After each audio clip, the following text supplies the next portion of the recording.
یہی بات نفلی روزہ جو نا گھر میں اگر خاوند ہے سفر میں ہے تو کوئی بات نہیں، گھر میں تو نہیں رکھتی۔ ہاں اللہ یہی چاہتا کہ روزوں کے بجائے آپس میں پیار کرو اور زندگی اچھی گزارو۔ وہ بات جو ہوئی نا کہ محبت سے زندگی، یعنی دنیا میں رہنے کا حضور نے طریقہ سکھایا کہ یہی سب کام کرو، اچھے طریقہ سے رہو۔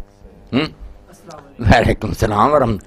جو قاضی ابو یوسف رحمۃ اللہ علیہ فرماتے ہیں امام ابو حنیفہ رحمۃ اللہ علیہ کے شاگرد کہ 3 وجہوں سے سہیل خاوند کو حق پہنچتا بیوی کو مارنے کا۔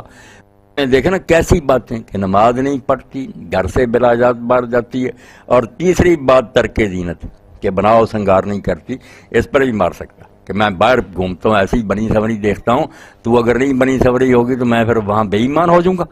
اس لیے زینت بھی قرآن نے کہا کہ زینت غیروں کے سامنے ظاہر نہ کرو، ولا یبدینا زینتہن، زینت کو نہیں روکا، دوسروں کے سامنے نمائش کو روکا۔ اپنے خاوند کے لیے زینت تو عبادت۔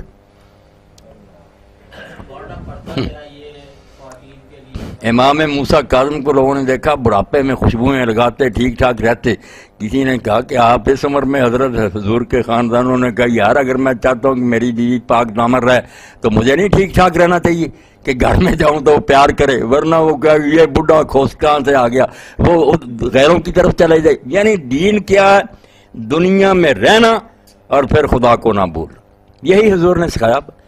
دکان پر بیٹھو، گھر میں رہو، جہاں جی چاہے کاروبار کرو، خیال رہے کہ اللہ دیکھ رہا، اس کو حساب دے۔